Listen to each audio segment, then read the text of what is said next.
नमस्कार दोस्तों, एग्ज़ाम सारथी YouTube channel में आप सभी का स्वागत है। दोस्तों, इस वीडियो में हम बात करेंगे बेसिक कंप्यूटर अनुदेशक भर्ती 2022 के बारे में। जैसा कि आप सभी को मालूम ही है, जिन्होंने भी कंप्यूटर अनुदेशक का एग्ज़ाम दिया है, इसमें मिनिमम क्राइटेरिया 40% रखा गया था और मात्र 6 से 7 हज़ार कैंडिडेट्स ही क्वालिफाई कर पाए थे। हालांकि टोटल नंबर ऑफ पोस्ट 10,000 से ज़्यादा थी और लगभग 3,000 के आसपास सीटें खाली रह गई। और ये सीटें खाली रहने के पीछे बोर्ड की जो लापरवाही है उसका ये नतीजा है, जिसकी वजह से बहुत सारे योग्य अभ्यर्थी जो है वो चयन से वंचित हो गए। क्योंकि दोस्तों, पहली जो आंसर की जारी की थी बोर्ड ने, उसमें जो आंसर्स बोर्ड ने जारी किए थे उनको फाइनल आंसर की में बोर्ड ने चेंज कर दिया। जिन कैंडिडेट्स के पहली आंसर की में 40% से ज़्यादा मार्क्स बन रहे थे, यहाँ तक कि 50% मार्क्स भी बन रहे थे सेकंड पेपर में, उनके भी 40% से कम हो गए फाइनल आंसर की में।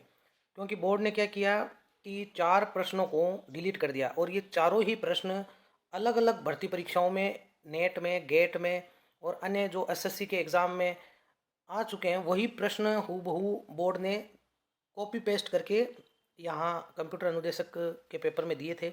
और उनके आंसर भी जो अन्य भर्तियां हुई गेट नेट या एसएससी की, उनमें आंसर वही माने हैं जिनको बोर्ड ने पहली आंसर की में सही माना था। लेकिन जब फाइनल आंसर की जारी की गई तो उसमें से उन 4 सही प्रश्नों को डिलीट कर दिया गया।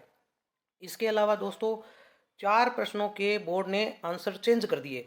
यानी कि पहली आंसर की में उन्होंने अलग आंसर माना था और दूसरी जो आंसर की फाइनल आंसर की जारी की उसमें आंसर बदल दिया बोर्ड ने। तो इसका अर्थ यह हुआ कि बोर्ड ने एक से अधिक आंसर्स को सही माना है। क्योंकि या तो उन्होंने पहली जो आंसर की जारी की थी उसमें उन्होंने गलत प्रक्रिया अपनाई। क्योंकि अगर जब आप एक ही क्वेश्चन के 2 आंसर सही मान रहे हो, इसका मतलब ये है कि वो क्वेश्चन या तो विवादित है। इन 4 प्रश्नों को डिलीट करने की बजाय बोर्ड ने जो सही प्रश्न थे उनको डिलीट कर दिया। तो इससे बहुत सारे अभ्यर्थियों को 10-10 मार्क्स का या इससे भी ज़्यादा मार्क्स का नुकसान हुआ।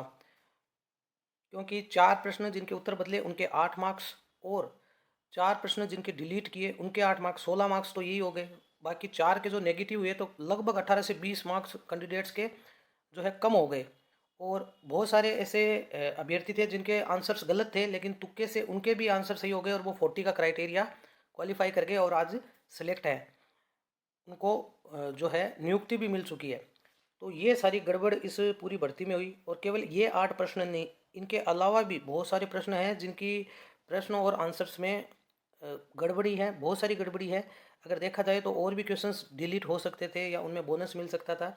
लेकिन हम यहाँ पर केवल इन 8 प्रश्नों की अगर बात करें, अगर कोर्ट ने जैसा आदेश दिया था, जो पिछली हमारी जो रीट की सुनवाई हुई थी उसमें कोर्ट ने साफ साफ कहा था कि प्रश्न उत्तर जांच को विशेष कमेटी द्वारा बना करके उन पर दोबारा परिणाम जारी करे। ये आदेश जारी किया था और 22 मई तक का इसमें समय दिया गया था बोर्ड को। लेकिन बोर्ड ने इस पर कोई कार्रवाई नहीं की, कोई विषय विशेषज्ञ की कमेटी नहीं बनाई।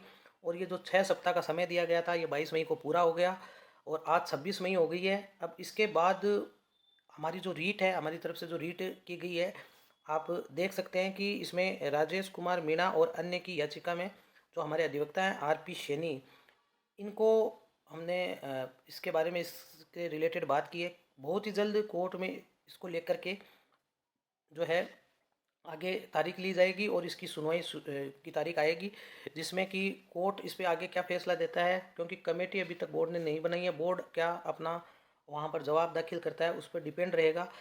हमारी पूरी कोशिश ये है, जैसे कि आपको बताया कि ये कम से कम 8 प्रश्न हैं, इनमें अभ्यर्थियों को बोनस अंक मिलने चाहिए या फिर जो 4 सही प्रश्न हैं उनको बहाल किया जाए और जो 4 गलत या विवादित प्रश्न हैं उनको या तो डिलीट करके बोनस दिया जाए, जिससे कि जो ज़्यादा से ज़्यादा अभ्यर्थी है जो कि वंचित रह चुके हैं सिलेक्शन से, उनको नियुक्ति में, उनको नौकरी मिल सके, उनका सिलेक्शन हो सके।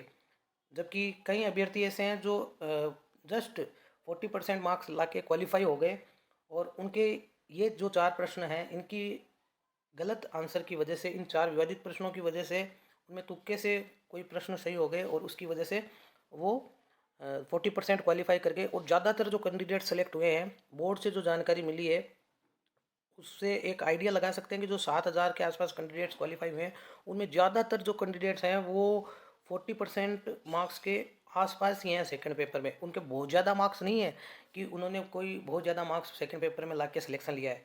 लगभग 80% कैंडिडेट्स हैं वो 40 से लेके 45% के बीच में ही हैं। 80% से भी ज़्यादा कैंडिडेट्स जिनके मार्क्स मात्र 40% से 45% के बीच में हैं। मात्र 10-20% कैंडिडेट्स हैं जिनके 45 से थोड़े से अबव 50% मार्क्स सेकंड पेपर में है। तो जो सेलेक्ट हुए हैं वो आप मान के चल सकते हैं कि जिन 4 प्रश्नों को बोर्ड ने गलत उत्तर जिनका जारी किया है, जो विवादित प्रश्न है, उनमें कहीं ना कहीं एक तुक्का बैठ गया और वो जस्ट क्वालिफाई हो गए। और अगर बोर्ड इन 4 प्रश्नों को डिलीट करता है तो शायद वो कैंडिडेट्स भी बाहर हो जाते और जो नए कैंडिडेट्स जो वंचित रह गए वो क्वालिफाई हो सकते थे, क्योंकि उनके इसमें नेगेटिव मार्किंग हुई। और अगर बोनस भी बोर्ड दे देता है तो बची हुई सीटों पर जो है क्वालिफाई हो सकते हैं बहुत सारे कैंडिडेट्स और सारी सीटें फिल भी हो जाएगी। तो इसको लेकर के आगे की हमारी सुनवाई की तारीख जल्द ही बोर्ड कोर्ट के द्वारा मिलेगी। तो जो अभ्यर्थी अभी तक इस रीट में शामिल नहीं हुए हैं वो अभ्यर्थी इस रीट में शामिल हो सकते हैं, क्योंकि अभी हाल ही में जो राजस्थान हाईकोर्ट एलडीसी में कोर्ट का निर्णय आया है उनमें सिर्फ याचिकाकर्ताओं को ही शामिल किया गया है। तो कंप्यूटर अनुदेशक वाले मामले में भी ऐसा हो सकता है कि हाईकोर्ट जो है केवल उन्हीं कैंडिडेट्स को मौका दे जिन्होंने याचिका लगाई है। तो जो भी अभ्यर्थी ये चाहते हैं जिनके थोड़े बहुत मार्क्स कम हैं कंप्यूटर अनुदेशक में, 40% के आसपास हैं, इवन 35% या 30% भी है अलग अलग कैटेगरी में, जो मिनिमम क्वालिफाई एरिया परसेंटेज से थोड़े बहुत कम है। क्योंकि हमारा जो यहाँ पर मेन जो प्रयास है वो है कि जो 4 डिलीट प्रश्न किए गए हैं और जो 4 प्रश्नों के गलत उत्तर जारी किए हैं या जो विवादित प्रश्न हैं, इन 8 प्रश्नों में अगर बोनस मिल जाए या इन 4 में भी, इनमें से किसी 4 में भी अगर बोनस मिल जाए तो बहुत सारे कैंडिडेट्स आराम से क्वालिफाई हो जाएंगे। तो जो अभ्यर्थी ये चाहते हैं कि हम भी इस रीट में शामिल होना चाहते हैं, हमारा नाम भी इसमें ऐड किया जाए, ताकि अगर कोर्ट की तरफ से ये आदेश आता है कि केवल याचिकाकर्ताओं को इसका लाभ मिलेगा तो उस स्थिति में आपका नुकसान नहीं हो, आपको भी उसका फ़ायदा मिले। तो आप ये जो व्हाट्सअप नंबर दिए हुए हैं इस पर व्हाट्सअप करके अपना जो एडमिट कार्ड है वो हमें भेज सकते हैं। आगे आपके रीट में शामिल करने की क्या प्रक्रिया रहेगी वो वहाँ पर आपको व्हाट्सअप के थ्रू ही जानकारी दे दी जाएगी। और साथ ही आप हमारी जो सोशल मीडिया पर मुहिम चल रही है कंप्यूटर अनुदेशक भर्ती को लेकर के, इसमें हैशटैग RSM-SSB BCI केस में न्याय दो, ये हैशटैग आपको यूज़ करना है। और RSM-SSB का जो ऑफिशियल ट्विटर हैंडल है उसको भी टैग करना है। तो ऑफिशियल जो ट्विटर हैंडल है वो RSM-SSB का है, वो @जयपुर RSM-SSB इस नाम से ऑफिशियल ट्विटर हैंडल है। RSSB जयपुर RSSB, तो इस ट्विटर हैंडल को टैग ज़रूर करें। तो दोस्तों जो भी रीट से जुड़ना चाहते हैं वो जल्द से जल्द व्हाट्सएप पे मैसेज करें अपना एडमिट कार्ड, और आगे की प्रक्रिया के लिए आप जुड़ें, वहीं आपको आगे की प्रक्रिया बता दी जाएगी। धन्यवाद।